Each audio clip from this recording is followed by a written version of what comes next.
එනිසා සමහර ඒවා ඔයගොල්ලන්ට දැම්ම දැනගන්න ලැබෙන්නේ නැති වේවි. කට ඇරපු නැති අය කට අරින්න පටන් අරන් තියෙනවා. சாட்சி දෙන්න බය හිටපු අය சாட்சி දෙන්න පටන් අරන්. 2019ஆம் ஆண்டு ஏப்ரல் மாதம் 21ஆம் தேதி இடம்பெற்ற ஈஸ்டர் தாக்குதல் தொடர்பா ஒவ்வொரு வருஷமும் நாங்க பேசுறோம். ஒவ்வொரு ஆட்சி மாற்றங்கள் நடக்கும் போதும் அதை பத்தி பேசப்படும். ஒவ்வொரு தேர்தல் காலங்கள்லையும் இது பற்றி பேசப்படும்.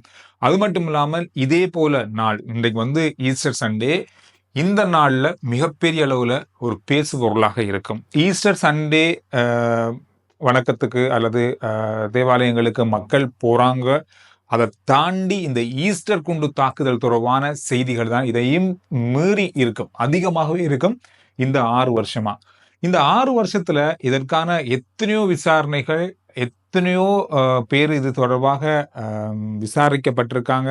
ஜனாதிபதி ஆணைக்குழு அறிக்கைகள், விசாரணை ஆணைக்குழு அறிக்கைகள், ஜனாதிபதி நியமிக்கப்பட்ட குழுக்களால ஏற்பட்டிருந்தது கடந்த கால ஆட்சி காலங்கள்ல. இந்த மாதிரி பல விஷயங்கள் இந்த விசாரணைகள்ல இந்த தாக்குதல் தொடர்பாக ஆராயப்பட்டாலும் இதுவரைக்கும் இங்க இதுதான் கடைசி இடம் அப்படின்னு சொல்லி இதுவரைக்கும் முடிக்கப்படலை. இந்த 21ஆம் தேதிக்கு முதல்ல ஜனாதிபதி அனுரகுமார திசாநாயக்க அவர்கள் ஒரு கிழமைக்கு முதல்ல, அதாவது மார்ச் 31ஆம் தேதி கூறியிருந்தாரு, ஈஸ்டர் தாக்குதல் தொடர்பான ஒரு குழுவை நான் வெளிக்கொண்டு வருவோம் அப்படின்னு சொல்லியிருந்தாரு. அதுக்கு பிறகு வந்த சில விஷயங்கள், அதாவது பிள்ளையான் கைது செய்யப்பட்டது, அவர் வேறொரு காரணத்துக்காக கைது செய்யப்பட்டாலும் இப்பொழுது ஈஸ்டர் குண்டு தாக்குதல் தொடர்பான பலதரப்பட்ட ரகசியங்களையும் பலதரப்பட்ட விஷயங்களையும் அவர் வெளிக்கொண்டு வந்திருக்கிறார். அவர் சிஐடியினருக்கு கூறியிருக்கிறார் அப்படின்ற மாதிரி இப்ப பேச்சுக்கள் இருக்கு. அது தொடர்பான விசாரணைகள் இப்பொழுது நடைபெற்றுக் கொண்டிருப்பதாக சொல்லப்படுது. ஜனாதிபதி கடந்த நாட்கள்ல பல இடங்கள்ல கூட்டங்கள்ல பேசி வர்றாரு. தொடர்ச்சியா ஒரு நாளைக்கு 2-3 கூட்டங்கள்ல பேசி வர்றாரு. அதுல அதிகமா முக்கியமா பேசுகின்ற 2 விஷயம், அதாவது முக்கியமா பேசப்படுகின்ற விஷயத்துல உண்டு இந்த ஈஸ்டர் குண்டு தாக்குதல் தொடர்பாக. இந்த கடந்த 2 நாட்களா அவர் அதிகமான தகவல்களை இந்த ஈஸ்டர் குண்டு தாக்குதல் தொடர்பாக சொல்லிக் கொண்டிருக்காரு. ஆனா இதுவரைக்கும் இதுதான் இறுதி தீர்ப்பு அல்லது இதுதான் இறுதியான ஒரு குழு இவங்க தான் நடத்தியிருக்காங்க அப்படின்ற ஒரு கட்டத்துக்குள்ள இன்னும் வரல. ஆனா இன்றைய நாள்ல ஜனாதிபதி ஒரு முக்கியமான விஷயத்த சொல்லியிருக்காரு. அது மட்டும் இல்லாமல் நாடே எதிர்பார்க்கிற ஒரு விசாரணை அறிக்கை இன்றைய நாள்ல வந்திருக்கு. இன்றைய நாள் வந்திருக்குன்னா இந்த மாதம் ஆரம்பத்திலேயே ஜனாதிபதி விசாரணை ஆணைக்குழுவால இந்த ஈஸ்டர் குண்டு தாக்குதல் தொடர்பான ஒரு விசாரணை நடத்தப்பட்டிருந்தது. அந்த அறிக்கை ஜனாதிபதியிடம் கையளிக்கப்பட்டிருந்தது. அந்த அறிக்கை அத்தனை பக்கங்களையும், ஒரு பக்கம் தவறாம அத்தனை பக்கங்களையும் இன்றைய நாள்ல ஜனாதிபதி CID-නරඩම් පාර கொடுத்திருக்காங்க. අද මම ජනාධිපති කමිෂන් වාර්තාවක් ආවා පාස්කු ප්‍රහාර පිළිබඳ. ඒකේ සියලු වාර්තා සමාජයට හෝ අපරාධ පරීක්ෂණ දෙපාර්තමේන්තුවට ඉදිරිපත් කරේ නෑ. සමහර ලේඛන කොටස් සංගවලා තමයි පාස්කු ප්‍රහාරයේ කොමිෂන් වාර්තාව එළියට ආවේ. අද මම පාස්කු ප්‍රහාරයේ ජනාධිපති කමිෂන් සභාව වාර්තාවේ සියලු ලේඛන අපරාධ පරීක්ෂණ දෙපාර්තමේන්තුව යවුවා. සියල්ල විමර්ශනය කරන්න. இதுக்கு பிறகுதான் இது தொடர்பான பலதரப்பட்ட விஷயங்கள் இருக்கு. பல கைது நடவடிக்கைகள் இருக்கு, பல விசாரணைகள் இதுல நடக்கும். அதாவது இதுவரை காலமும் இந்த விசாரணை ஜனாதிபதி ஆணைக்குழு விசாரணைகள் நடைபெறுது. ஈஸ்டர் குண்டு தாக்குதலாக இருக்கட்டும், அதுக்கு முதல் நடந்த பல குண்டு வெடிப்புகளாக இருக்கட்டும், பலதரப்பட்ட ஊழல்களாக இருக்கட்டும், பலதரப்பட்ட வட்லந்த கூட வதை முகாம் கூட அந்த இந்த மாதிரியான ஒரு ஜனாதிபதி ஆணைக்குழுவால சந்திரிகா அவர்கள் இருக்கும் போதே செய்யப்பட்ட. ஆனா அது CID-னருக்கோ அல்லது சட்டம் அதிபருக்கோ அது தொடர்பான மேலதிகமான விசாரணைகளுக்கோ அனுப்பப்படலை. ஆனா இது போல ஈஸ்டர் குண்டு தாக்குதல் தொடர்பாக கடந்த கால அரசாங்கங்களும் ஜனாதிபதி ஆணைக்குழு அறிக்கை, விசாரணை ஆணைக்குழுவால் ஒரு அறிக்கை சமர்ப்பிக்கப்பட்டிருந்தது. அது தொடர்பாகவும் பண்ணப்பட்டது. ஆனா அதுவும் கூட சட்டமா அதிபருக்கோ அல்லது CID-னருக்கோ அது தொடர்பான விசாரணை நடத்துற பிரிவுக்கோ அனுப்பப்படலை. ஆனா இந்த தாக்குதல் தொடர்பான அறிக்கையை இப்ப புதுசா செஞ்சு அதை CID-னருக்கு பார கொடுத்திருக்காங்க. 2019 අප්‍රේල් මාසේ ඉඳන් මේ 2024 සැප්තැම්බර් දක්වා ආසන්න වශයෙන් ගත්තොත් අවුරුදු 5මාරක්ම පරීක්ෂණවල අරමුණ වෙලා තිබුණේ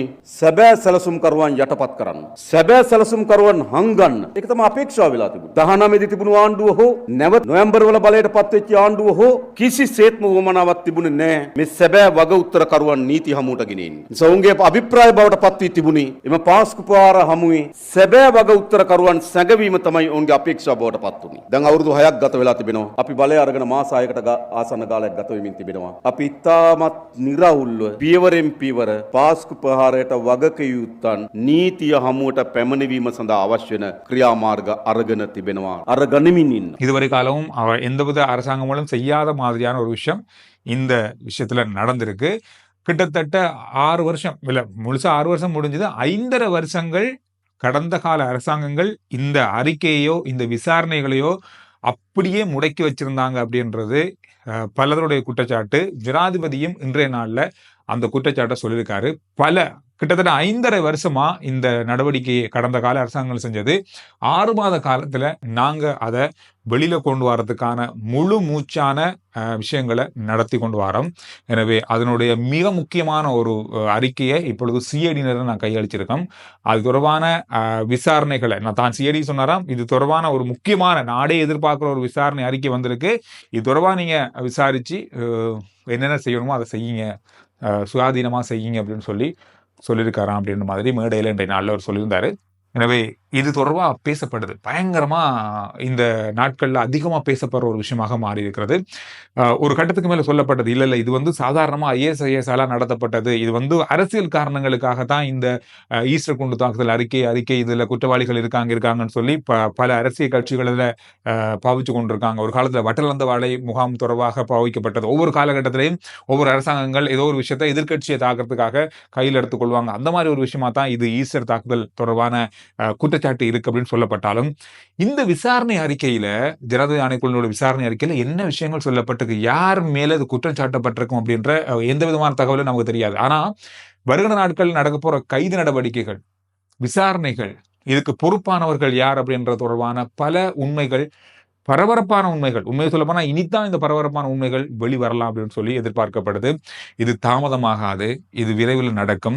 இந்த விஷயங்கள் இன்றைய நாள்ல பெருசா ஈஸ்டர் சண்டே தொடர்பாக பேசப்படுகின்ற ஒவ்வொரு வருஷமும் பேசப்படுகின்ற விஷயங்கள்ல இந்த விஷயம் இந்த முறை கொஞ்சம் பரபரப்பை ஏற்படுத்தி இருக்கிறது. இதோட பிள்ளையான் கைது செய்யப்பட்டதிலிருந்து பல விஷயங்கள், பல தேடுதல்கள், பலர் இதுல தானாகவே ஜனாதிபதி அவர்கள் நேற்றைய நாள் ஒரு கூட்டத்தில் சொல்லியிருந்தாரு, ஈஸ்டர் குண்டு தாக்குதல் தொடர்பாக இப்ப எந்த தகவலும் சொல்ல முடியாது, இப்ப நீங்க அதை பத்தி அறிஞ்சு கொள்ள முடியாது. காரணம் என்னன்னா இதுவரையில வாய் திறக்காதவர்கள் வாய் திறந்திருக்காங்க. விசாரணைகள்ல சாட்சி சொல்ல விரும்பாதவர்கள் அல்ல சாட்சி சொல்லாம இருந்தவங்க இப்ப சாட்சி சொல்ல ஆரம்பிச்சிருக்காங்க. இதுல பலதரப்பட்ட முன்னேற்றங்கள் இப்பொழுது ஏற்பட்டிருக்கிறது, பலதரப்பட்ட தகவல்கள் இப்பொழுது வெளியாகி இருக்கிறது. அதனால கொஞ்சம் பொறுமையா இருங்க. இப்ப இந்த தகவல்களை சொல்ல முடியாது, இப்ப நீங்க அதை அறிந்து கொள்ள முடியாது. இதெல்லாம் கொஞ்சம் ரகசியமா நுணுக்கமா செய்ய வேண்டிய விஷயங்கள் அப்படின்றது இப்பதான் தெரிய வருது. சில விஷயங்கள் இப்பொழுது வெளிவர ஆரம்பித்திருக்கிறது அப்படின்றத அவர் தன்னுடைய உரையில சொல்லியிருந்தாரு. විමර්ශන අපි ඉතා හොඳින් කරමින් යනවා. මට ඒ සහතිකෙ දෙන්න.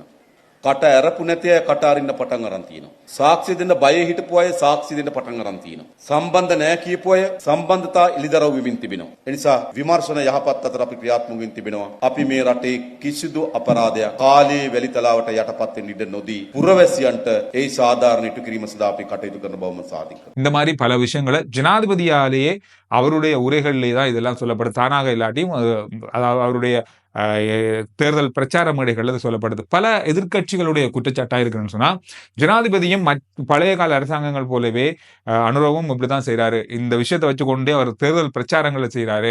ஆனா அவர் சொன்ன மாதிரி 21ஆம் தேதிக்கு முதல்ல எந்த ஒரு குழுவை நேரடியாக அவர் அறிவிக்கலை. இப்ப விசாரணை ஆணைக்குழு என்று சொல்லிட்டு சிஐடி கொடுத்துட்டார் அப்படின்ற மாதிரி பல குற்றச்சாட்டுகள் விமர்சனங்கள் இது போல இருந்தாலும் கடந்த கால அரசாங்கங்களை விட இந்த அரசாங்கம் இதுல முன்வரமா இருக்காங்க. ஒரு விசாரணை ஜனாதிபதி விசாரணை ஆணைக்குழு ஒரு கிழமை கூட ஆகல, அது சிஐடியிடம் கொடுத்திருக்காங்க, இது தொடர்பா விசாரிங்க அப்படின்னு சொல்லியிருக்காங்க. அப்படின்னும் போதே இதனுடைய சுயாதீன தன்மை விளங்குது அப்படின்ற பக்கமான கருத்துக்களும் இருக்கதான் செய்யுது. நீங்க என்ன சொல்றீங்க இது தொடர்பா?